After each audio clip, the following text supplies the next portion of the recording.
श्री रामकृष्ण वचनामृत परिच्छेद 6। श्यामपुकुर में प्राण कृष्ण के मकान पर श्री रामकृष्ण। श्री रामकृष्ण ने आज कलकत्ते में शुभागमन किया है। श्रीयुत प्राण कृष्ण मुखोपाध्याय के श्यामपुकुर वाले मकान के 2 मंजिले पर बैठक घर में भक्तों के साथ बैठे हैं। अभी अभी भक्तों के साथ बैठकर प्रसाद पा चुके हैं। आज 2 अप्रैल रविवार 1882 ईस्वी चैत्र शुक्ला चतुर्दशी है। इस समय दिन के 1-2 बजे होंगे। कप्तान उसी मोहल्ले में रहते हैं। श्री रामकृष्ण की इच्छा है कि इस मकान में विश्राम करने के बाद कप्तान के घर होकर उनसे मिलकर कमल कुटीर नामक मकान में श्री केशव सेन को देखने जाएं।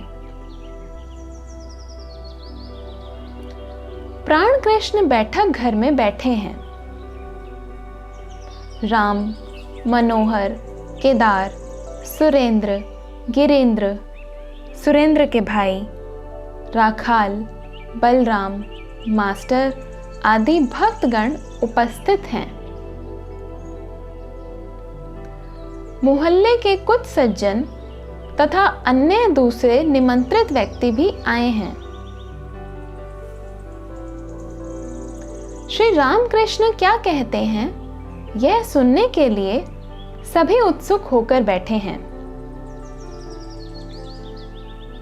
श्री रामकृष्ण कह रहे हैं, ईश्वर और उनका ऐश्वर्य, यह जगत उनका ऐश्वर्य है, परंतु ऐश्वर्य देखकर ही सब लोग भूल जाते हैं। जिनका ऐश्वर्य है उनकी खोज नहीं करते। कामिनी कांचन का भोग करने सभी जाते हैं, परंतु उसमें दुख और अशांति ही अधिक है। संसार मानो विशालाक्षी नदी का भंवर है। नाव भंवर में पड़ने पर फिर उसका बचना कठिन है। गुखरू कांटे की तरह एक छूटता है तो दूसरा जकड़ जाता है। गोरख धंधे में एक बार घुसने पर निकलना कठिन है। मनुष्य मानो जल सा जाता है। एक भक्त, महाराज तो उपाय साधु संग और प्रार्थना।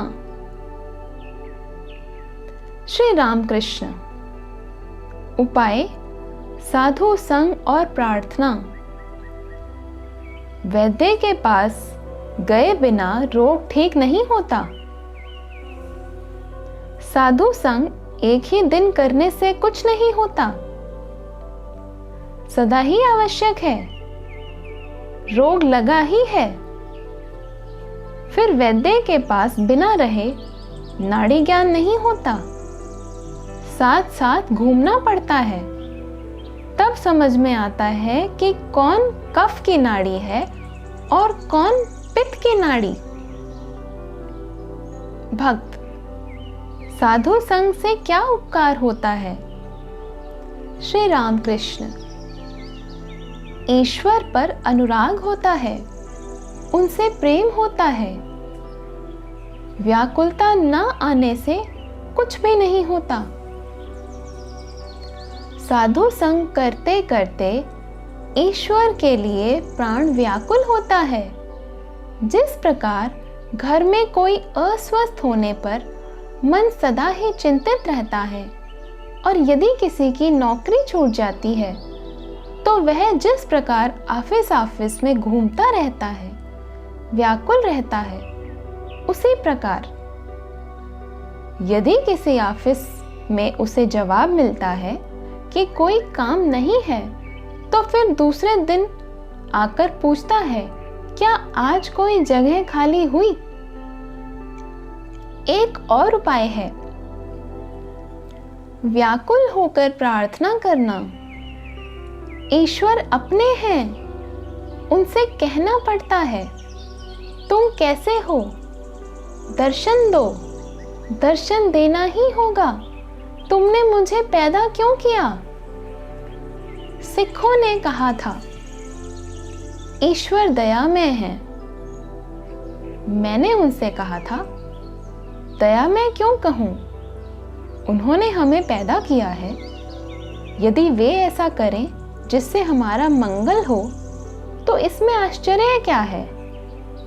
माँ बाप बच्चों का पालन करेंगे ही, इसमें फिर दया की क्या बात है? यह तो करना ही होगा, इसीलिए उन पर जबरदस्ती करके उनसे प्रार्थना स्वीकार करानी होगी। वे हमारी माँ और हमारे बाप जो हैं।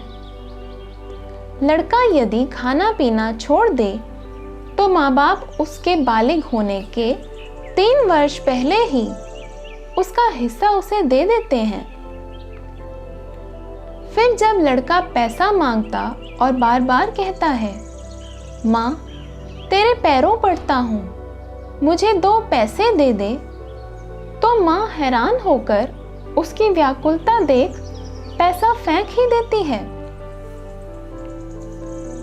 साधु संग करने पर एक और उपकार होता है, सत और असत का विचार। सत नित्य पदार्थ अथवा ईश्वर, असत अर्थात अनित्य। असत पथ पर मन जाते ही विचार करना पड़ता है। हाथी जब दूसरों के केले के पेड़ खाने के लिए सूंड बढ़ाता है तो उसी समय महावत उसे अंकुश मारता है। पड़ोसी, महाराज पाप बुद्धि क्यों होती है? श्री रामकृष्ण, उनके जगत में सभी प्रकार हैं। साधु लोग भी उन्होंने बनाए हैं, दुष्ट लोगों को भी उन्होंने ही बनाया है। सद्बुद्धि भी वे देते हैं और असद्बुद्धि भी। पाप की जिम्मेदारी और कर्मफल। पड़ोसी, तो क्या पाप करने पर हमारी कोई जिम्मेदारी नहीं है? श्री रामकृष्ण, ईश्वर का नियम है कि पाप करने पर उसका फल भोगना पड़ेगा। मिर्च खाने पर क्या तीखा न लगेगा?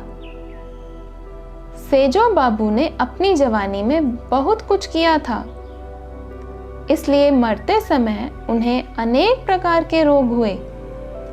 कम उम्र में इतना पता नहीं चलता। काली बाड़ी में भोजन पकाने के लिए सुंदरवन की लकड़ी रहती है। वह गीली लकड़ी पहले अच्छी जलती है। उस समय मालूम भी नहीं होता कि इसके अंदर जल है। लकड़ी का जलना समाप्त होते समय सारा जल पीछे की ओर आ जाता है और फैंच फौच करके चूल्हे की आग बुझा देता है। इसीलिए काम, क्रोध, लोभ, इन सब से सावधान रहना चाहिए। देखो ना, हनुमान ने क्रोध में लंका जला दी थी। अंत में ख्याल आया अशोक वन में सीता है। तब सटपटाने लगे कि कहीं सीता जी का कुछ न हो जाए। पड़ोसी, तो ईश्वर ने दुष्ट लोगों को बनाया ही क्यों? श्री रामकृष्ण, उनकी इच्छा, उनकी लीला। उनकी माया में विद्या भी है, अविद्या भी। अंधकार की भी आवश्यकता है। अंधकार रहने पर प्रकाश की महिमा और भी अधिक प्रकट होती है। काम, क्रोध, लोभ आदि खराब चीज तो अवश्य है, परंतु उन्होंने ये दिए क्यों? दिए महान व्यक्तियों को तैयार करने के लिए मनुष्य इंद्रियों पर विजय प्राप्त करने से महान होता है। जितेंद्रिय क्या नहीं कर सकता, उनकी कृपा से उसे ईश्वर प्राप्ति तक हो सकती है। फिर दूसरी ओर देखो, काम से उनकी सृष्टि की लीला चल रही है। दुष्ट लोगों की भी आवश्यकता है। एक गांव के लोग बहुत उद्दंड हो गए थे। उस समय वहां गोलोक चौधरी को भेज दिया गया। उसके नाम से लोग कांपने लगे। इतना कठोर शासन था उसका। अतएव अच्छे बुरे सभी तरह के लोग चाहिए। सीता जी बोली, राम, अयोध्या में सभी सुंदर महल होते तो कैसा अच्छा होता। मैं देख रही हूं अनेक मकान टूट गए हैं, कुछ पुराने हो गए हैं। श्री राम बोले, सीता, यदि सभी मकान सुंदर हों तो मिस्त्री लोग क्या करेंगे। सभी हंस पड़े। ईश्वर ने सभी प्रकार के पदार्थ बनाए हैं, अच्छे पेड़, विषैले पेड़ और व्यर्थ के पौधे भी। जानवरों में भले बुरे सभी हैं, बाघ, शेर, सांप सभी हैं। संसार में भी ईश्वर प्राप्ति होती है, सभी की मुक्ति होगी। पड़ोसी, महाराज, संसार में रहकर क्या भगवान को प्राप्त किया जा सकता है। श्री रामकृष्ण, अवश्य किया जा सकता है, परंतु जैसा कहा, साधु संग और सदा प्रार्थना करनी पड़ती है।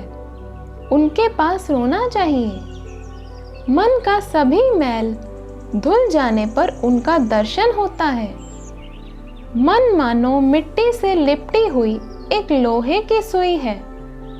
ईश्वर है चुंबक।